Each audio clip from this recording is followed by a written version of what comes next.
We're a couple of geeky millennials who've been traveling the country full-time in our RV for the last year and a half. And today I wanted to talk about the way that our being so geeky has affected our RV life, because I haven't seen too much of the geekier side of RVing on YouTube, and I was curious about this as somebody who is very much a nerd, a geek, who likes to learn, who does a lot of research, how a journey into RV life would differ from people who are more vibesy and gut feelsy and not really interested in the nitty gritty. I have some thoughts on it. Let's dive in. So the first way I think that our being nerdy, our being geeky really factored into this whole thing was how much we researched and thought about what RV we're gonna get. Justin's alluded a little bit to this in earlier episodes, but we had spreadsheets upon spreadsheets. We did so much research. We watched so much YouTube. We Googled so much, read so many forum posts. When we came into this, we were not blindsided by any issues that we've had with our rig. Actually, that's the thing.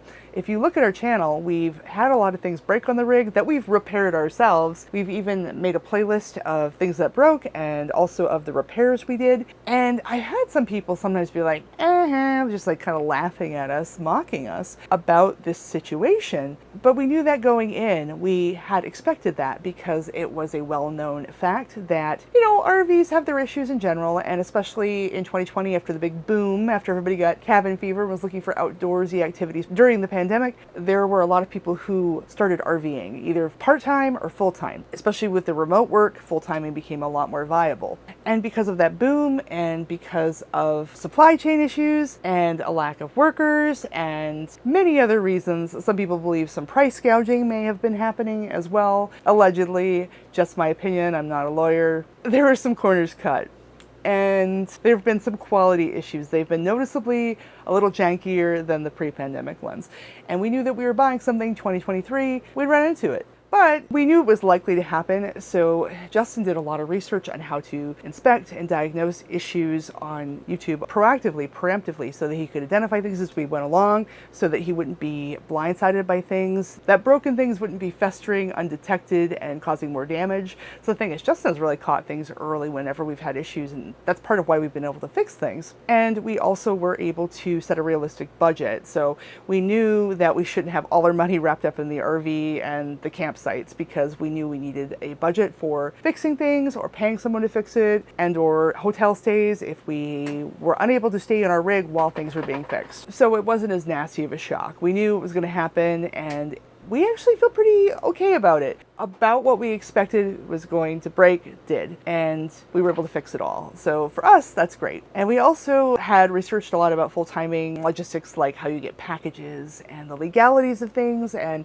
how to do our taxes. So we weren't surprised with all of that once we got on the road, and that was awesome as well. Another way that being geeky has altered our RV life is how important our internet setup is to us. This is especially true because we both work full-time. We are not retired. We are not trust fund babies. We are working stiffs. I run my own business.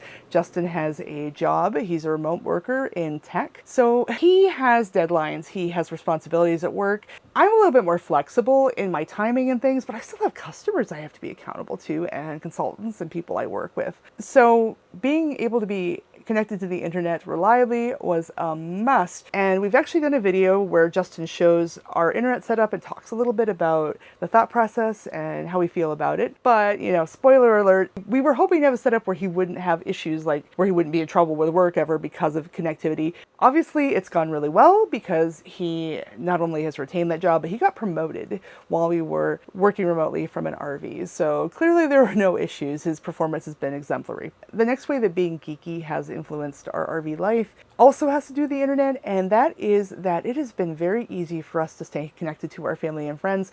We are very tech savvy. We're very used to using tech. It also helps that we are not from any one place. So I grew up in Maine. Justin grew up in Michigan. We actually met in Ohio. He moved there for college. I moved there because I was ready for a change. We became friends.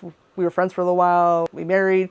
We lived there together for 8 years, and we moved to Texas when Justin got a job down in Dallas for about 4 years, and then he ended up getting a remote job from another company. They're actually headquartered in Colorado, and there was no reason we had to be in Dallas anymore. I have been a remote worker for quite some time, running my own business. It just made sense for us to go on the road together in our RV, but because we are from all these places, we have friends in Maine, we have friends in Ohio, we have friends in Michigan, we have friends in Florida, Arizona, Texas. We have friends from all over, and our families are in Maine and Michigan. So we are in the habit of having to have long distance relationships with all of these people, family and friend relationships. And so for us, it's very natural to do that. And I think being geeks and finding it very easy to express ourselves virtually has been a real boon in that, being used to that culture. The next way that being nerds, being geeks, has influenced the way that we RV life is the kind of activities we do on the road. We are really big into learning about an area, about doing museums and enrichment things. And Justin, for example, is really into space travel. So I got this beauty right here, this mug from Houston, from the Space Museum. We were able to go there and do a tour. He likes flight, he likes cars. There's all different things that we're nerdy, that we're geeky about. I am really into cacti, actually. See, I got this succulent back here. That's my new baby.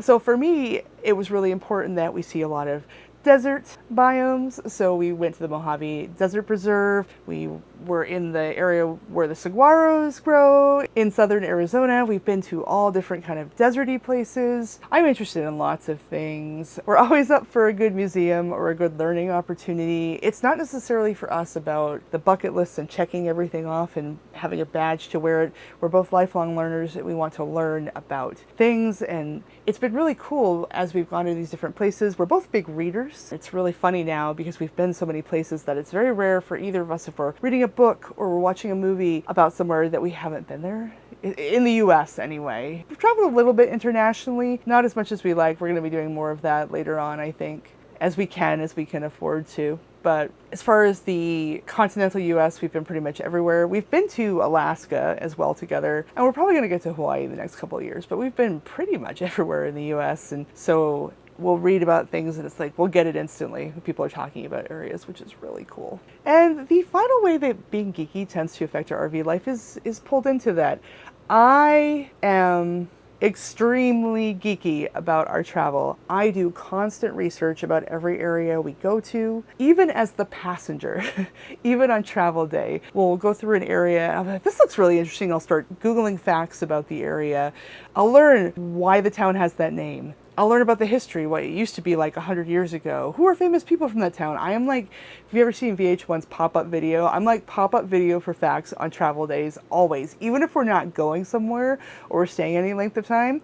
So forget it. Like if we were staying somewhere for a while, I will tell you pretty much everything I can about the area. I will have a whole slate of facts about the plants, the wildlife, the history of the area, notable people. One of the things that I've done in my life is I've written a lot of murder mystery novels. I'm into true crime. I've done a lot of research on that. So I typically, if there's a famous crime that happened in a place, I know that already. I'm already telling Justin about that. He's like, oh, okay, great. That's where this serial killer is from. Like we literally spent a week at an RV park in Texas. It was the middle of nowhere. It was in like the Forgotten Triangle of Texas. And it was the hometown of a pretty notorious female serial killer. And I was like, oh, this is the home of this serial killer. Justin's like, oh, great, thank you. But yeah, there's this interest in not doing things necessarily because they're always cool or popular, but looking for interesting things and learning about it. In our video when we went to Orange Beach, the Gulf Coast of Alabama, the sand there squeaks.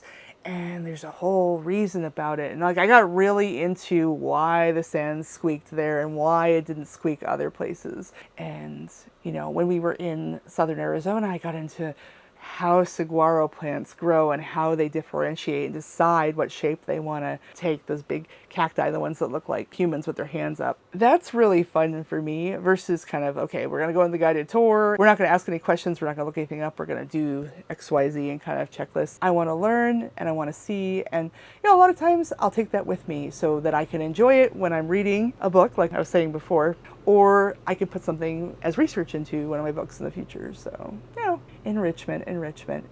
But I think this kind of travel, this kind of lifestyle, this geeky travel, this lifelong learning, engaged way of relating to the areas you're in, you either really love it or you really hate it. So if you love it, yeah, welcome to the nerd zone. If you hate it, cool.